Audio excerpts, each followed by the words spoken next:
Chapter 1 The Impossible Ghost Girl. For around 2 years now, I've worked as a low-rent security guard at St. Daniel's mental health facility in our town. Classified as a medium, high-level security, it contains forensic units where patients are held who have committed crimes of some sort and been declared innocent by reason of insanity. I don't get many details about the history or the crimes of the patients, except from nurses mentioning something in passing. In the lull after a code white or in the cafeteria, someone let something slip, like how the one who acts like a dog and howls, drinks from toilets during full moons, he killed his little sister and her friends. Or, watch out for that one, he's unpredictable. He's in here for strangling someone on the city bus. And we're pretty sure he's bringing in crack from the outside and selling it. I'd pick up all kinds of tidbits. I was on a first-name basis and had a friendly rapport built up with one patient named Sam until a nurse let it slip that he was a child molester. A serial child molester. I couldn't look him in the eye after hearing that, although I never knew for sure if it was actually true. He was a small, chubby toad of a man with a goofy smile and a Kermit the Frog voice. I thought he looked harmless enough until I pictured him standing over a child in a dark room somewhere, luring little ones at the mall with promises of puppies, video games, and candy. Despite all of that, most of the patients in the facility were actually pretty pleasant. I tell people all the time that a lot of folks in these places, they get a bad rap. They're not actually that bad. They're decent enough people. Hardly anyone was violent, especially when they were properly medicated. Code White's violent patient would happen maybe once or twice a shift. It was usually manageable enough, and within a few minutes, I would go back to being bored again. Maybe I'd just gotten used to the place. Although the staff and most of the patients were amiable enough, the actual hospital, the grounds themselves, were really creepy. The hospital was first constructed over 150 years before, and although it had been rebuilt piecemeal over time, many parts of the various buildings on the grounds were ancient. The basement of the main building, for example, had sections which were never refinished or renovated. Tunnels 2 and 3 times the length of football fields crossed the buildings beneath for vast stretches. You'd be walking along at night through the old mildew-smelling basement, and you'd hear footsteps coming towards you for a long, long time before actually seeing the person who's coming, due to the slanting walls and corners obstructing the view. When the smiling, anxious face of another staff member came around in the corner to greet you, it was a relief, especially at night when there was hardly ever anyone in the basement. Code Yellow's missing patients were so uncommon they didn't even bother calling them on the overhead PA anymore. We'd usually get a list of 5 to 10 patients each night who'd gone out on privileges and never come back. Just hopped on a bus and left, or wandered off into the neighborhood across the street. Absconded is the official term we used. This made patrolling the hospital grounds at night even scarier, knowing that an escaped mental patient could easily be hiding in a bush or in a tunnel down in the basement somewhere. I always just told myself they'd absconded because they wanted to get away from the place, so why stick around? I had scared the jumpy records clerk Rhonda a number of times. During my patrols, walking past her records room, she would see me out of the corner of her eye and jump, once even dropping a stack of papers she was holding and sending it flying into the air like a surprise cartoon character. She was pretty much the only one who worked on the lower level. I tried not to frighten her by startling her, but it was a bit of a running joke. She'd jump whenever anyone passed by and said hello. The worst part of the basement to patrol, though, was the the really old section at the far end, the west end, away from everything. It was isolated, and there was no reason for anyone to go down there. There was a small alcove at the end, with a pair of heavy old wooden doors. You had to walk down a short 5-step staircase to get down to the alcove that looked like a lobby or a waiting room or something for whatever was behind those doors. Whenever I would walk past the alcove, my spine would break into goosebumps, my whole body telling me to get away. Our patrol check machine was at the top of the stairs, just outside this creepy little vestibule. The patrol check machine was essentially what it sounded like, a machine that you would scan a swipe card against during your rounds. This way the company knew you were doing your job, not just sitting in the office watching porno and reruns of The Office, as some night guards had been known to do. The patrol check machines were scattered all over the grounds, and about twice per shift we had to visit all of them. It took about an hour and a half, depending on what you ran into during your route, to punch in at all of the machines. One pudgy old guard named Doug would just drive around in his car, hop out, punch in at each machine, then drive to the next one.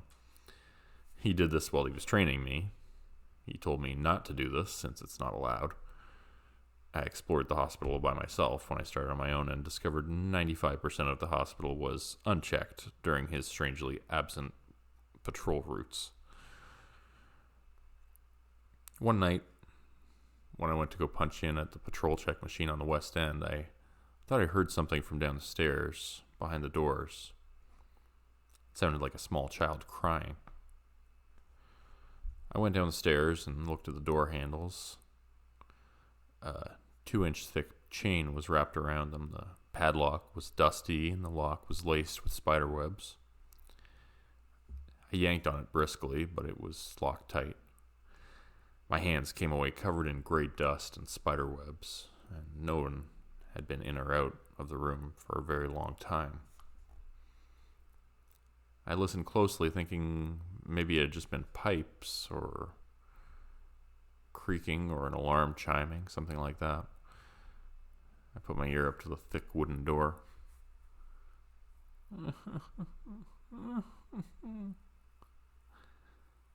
There it was again. The unmistakable sniffling sounds of a young child crying. It sounded like a little girl. "Hello?" I called through the door, timidly, frightened of what I might hear call back to me. "Hello? Someone there?" "Yeah, I'm here. I'm a security guard for the hospital. Are you okay? How did you get in there?" "I don't know." She began to speak quickly and unintelligibly before becoming understandable again. "Lock the door and I can't see anything. It's so dark in here and I want my daddy." The child resumed sniffling and crying. I felt terrible for the little girl. Somebody had probably come to visit a relative and left her alone. She'd wandered off to explore the mental hospital on her own. What kind of a parent could do something like that?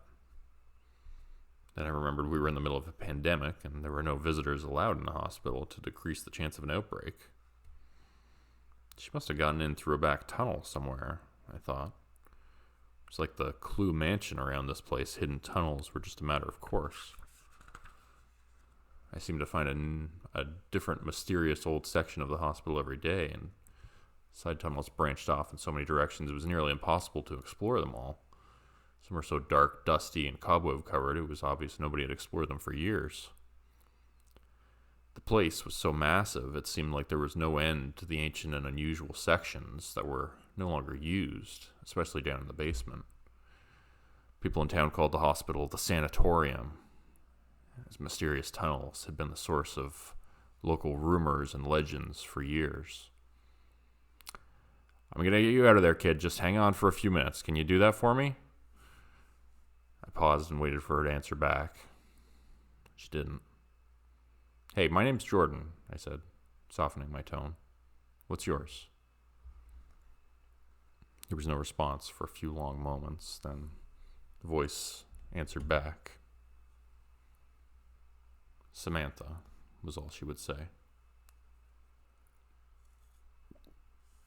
I looked at the key ring I had attached to my belt. It was the smaller ring, not the big one that had every conceivable key on it. This one had a copy of the GM Grand Master key, which opened basically every door on the premises, aside from a few seldom used ones. But padlocks were an exception. These were not often opened and locked off old, closed-off sections like this door where we were not expected to go on our rounds. So only the supervisor's ring held the key for these locks.